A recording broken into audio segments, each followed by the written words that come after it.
तो आज के वीडियो में आपको शिवरात्रि व्रत की विधि, विधान और कथा सुनाने वाली हूँ, जो इस प्रकार है। महाशिवरात्रि का व्रत फागुन मास की कृष्ण पक्ष की चतुर्दशी को किया जाता है। त्रयोदशी को एक बार भोजन करके चतुर्दशी को दिन भर निराहार रहना पड़ता है। पत्र, पुष्प तथा सुंदर वस्त्रों से मंडप तैयार करके वेदी पर कलश की स्थापना करके गौरी शंकर की स्वर्ण मूर्ति तथा नंदी की चांदी की मूर्ति रखनी चाहिए।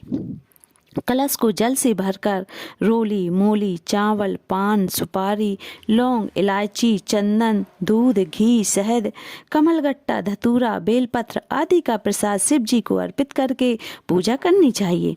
रात को जागरण करके 4 बार शिव आरती का विधान जरूरी है। दूसरे दिन प्रातः जौ, तिल, खीर, बेलपत्र का हवन करके ब्राह्मणों को भोजन कराकर व्रत का पारण करना चाहिए। शिवरात्रि व्रत कथा इस प्रकार है। एक बार गांव में एक शिकारी रहता था। वह शिकार करके अपने परिवार का पालन करता था। वह एक बार उस पर साहूकार का ऋण हो गया। ऋण न चुकाने पर सेठ ने उसे शिव मंदिर में बंदी बना लिया। उस दिन शिवरात्रि थी। वह शिव संबंधी बातें ध्यान पूर्वक देखता और सुनता रहा। संध्या होने पर सेठ ने उसे अपने पास बुलाया और शिकारी ने अगले दिन ऋण चुकाने का वायदा कर सेठ की कैद से छूट गया। जंगल में एक तालाब के किनारे बेल वृक्ष पर शिकार करने के लिए मचान बनाने लगा। उस पेड़ के नीचे शिवलिंग था। पेड़ के पत्ते मचान बनाते समय शिवलिंग पर गिरे। इस प्रकार दिन भर भूखे रहने से शिकारी का व्रत भी हो गया और शिवलिंग पर बेलपत्र भी चढ़ गए। एक पहर बीत जाने पर एक गर्भवती हिरनी तालाब पर पानी पीने निकली। शिकारी उसे देखकर धनुष बाण उठा लिया। वह हिरनी दुखी स्वर में बोली, मैं गर्भवती हूँ, मेरा प्रसव काल समीप ही है। मैं अपने बच्चे को जन्म देकर शीघ्र ही तुम्हारे सामने उपस्थित हो जाऊंगी। शिकारी ने उसे छोड़ दिया। कुछ देर बाद एक दूसरी हिरनी उधर से निकली। शिकारी ने फिर धनुष पर बाण चढ़ाया। हिरणी ने निवेदन किया, हे शिकारी महोदय, मैं थोड़ी देर पहले ऋतु से निवृत्त हुई हूँ, काम आतुर गृहिणी हूँ। अपने पति से मिलन करके पर शीघ्र ही तुम्हारे पास उपस्थित हो जाऊंगी। शिकारी ने उसे भी छोड़ दिया। रात्रि के अंतिम पहर में एक मिर्गी अपने बच्चे के साथ उधर से निकली। शिकारी ने शिकार हेतु धनुष बाण चढ़ाया और तीर छोड़ने ही वाला थे कि वह मिर्गी बोली, मैं इन बच्चों को इनके पिता के पास छोड़ाऊं, तब मुझे मार डालना। मैं आपके बच्चों के नाम पर दया की भीख मांगती हूँ। शिकारी को इस पर भी दया आ गई और उसे छोड़ दिया। तथा कुछ देर एक तंदुरुस्त हिरन आता दिखाई दिया।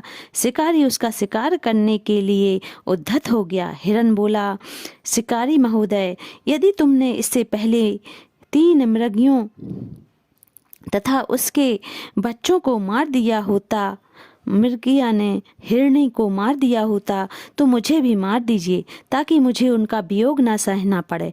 मैं उन तीनों का पति हूँ। यदि तुमने उन्हें जीवन दान दिया है तो मुझ पर भी कुछ समय के लिए कृपा करें। मैं उनसे मिलकर तुम्हारे सामने आत्मसमर्पण कर दूंगा। मृग की बात सुनकर रात की सारी घटनाएं उसके दिमाग में घूम रही थीं। उसने मृग को सारी बातें बता दी।